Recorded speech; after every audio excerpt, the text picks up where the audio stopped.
नमस्कार दोस्तों, मेरा नाम है अजय और आप देख रहे हैं टेक न्यूज़ यूट्यूब चैनल। आज हम बात करने वाले हैं सामुदायिक शौचालय से रिलेटेड। आज सामुदायिक शौचालय की बहुत ही बड़ी बिग अपडेट लेकर आए हैं। सामुदायिक शौचालय में कार्य कर रही केयरटेकर महिलाओं की सैलरी को बढ़ाने में जो प्रस्ताव रखा गया था वो प्रस्ताव पास हो चुका है और सामुदायिक शौचालय में कार्य कर रही महिलाओं की सैलरी को बढ़ा दिया गया है। और इस सैलरी को कितना बढ़ा दिया गया है, ये सारी जानकारी आपको इस वीडियो में मिलेगी। तो पहले वीडियो को एक लाइक कर दीजिए और चैनल पर नए हैं तो चैनल को सब्सक्राइब भी कर दीजिए। तो चलिए शुरू करते हैं। सामुदायिक शौचालय में कार्य कर रही केयरटेकर महिलाओं को पहले 6,000 रुपये प्रति माह के हिसाब से सैलरी मिलती थी और इसके अलावा 3,000 रुपये का मानदेय अलग से मिलता था, जो कि टूट फूट मरम्मत और एक्स्ट्रा कार्य के लिए दिया जाता था।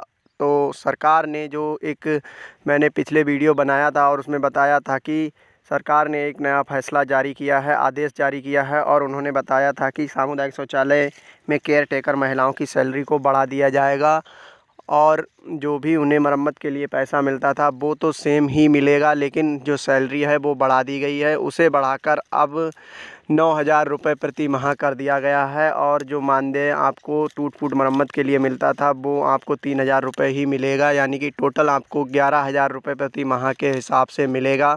और ये सैलरी जिस तरह आपको 4 महीने के अंतराल में मिलती थी उसी हिसाब से आपको सैलरी प्राप्त होगी। जिस तरह आप पहले इस सैलरी को निकालते थे उसी तरह से सेम प्रोसेस है, उसे इसी तरह से निकाल पाएंगे। जैसे ही आपके खाते में सैलरी ट्रांसफ़र होती है और फिर आप प्रधान और सचिव के डोंगल के द्वारा इसे निकाल पाते हैं, तो सेम प्रोसेस ही रहेगा आपको सैलरी निकालने के लिए।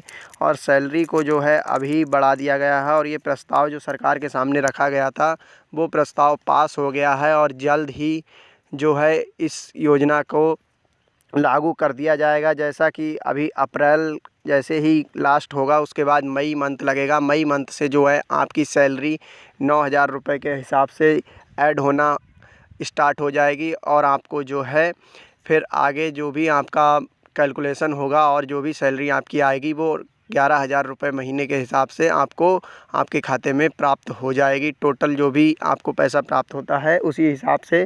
सामुदायिक शौचालय से जुड़ी कई और भी बातें मैंने आपको वीडियोज़ में बताई थी, क्योंकि सामुदायिक शौचालय के सत्यापन हो रहे हैं तो आपको कुछ विशेष बातों का बहुत ही ज़्यादा ध्यान रखना होगा। अगर आपका सत्यापन में सामुदायिक शौचालय में कोई गलती पाई जाती है तो आपको वहाँ से जो है उस पद से रिजेक्ट कर दिया जाएगा और उसकी जगह पर कोई दूसरा बंदा नियुक्त कर दिया जाएगा। तो इसलिए अपने सामुदायिक शौचालय से रिलेटेड अगर आपके यहाँ सत्यापन के लिए कोई भी आता है तो आप अपने सामुदायिक शौचालय को पहले से ही थोड़ा ध्यान में रखेंगे तो आप अपनी नौकरी जो है बचा पाएंगे। और सैलरी भी बढ़ चुकी है तो आप समझ सकते हैं कि अगर आप ऐसा नहीं करते हैं तो आपको जो है बहुत ही ज़्यादा दिक्कत होने वाली है और आप अपनी जॉब से हाथ धो बैठेंगे। कई जगहों पर सामुदायिक शौचालय का सत्यापन किया गया तो वहाँ पर केयरटेकर महिलाएं उपस्थित नहीं थीं और सामुदायिक शौचालय की स्थिति जो है वो बहुत ही ज़्यादा ख़राब थी। तो ऐसे में डीपीआरओ ने तुरंत ही उन महिलाओं को जो है वहाँ उस पद से निर्जस्त कर दिया और उसकी जगह पर नए केयरटेकर को लगाने का आदेश दे दिया। तो ऐसा गलती आप बिल्कुल ना करें, क्योंकि जो है डीपीआरओ को सीधा आदेश दिया गया है कि कोई वार्निंग नहीं देनी है। जैसे ही अगर सत्यापन में कोई कमी पाई जाती है तो आप तुरंत ही उन्हें निरस्त कर सकते हैं और उसकी जगह पर कोई दूसरा केयरटेकर नियुक्त करने का आदेश भी जारी कर दिया गया है।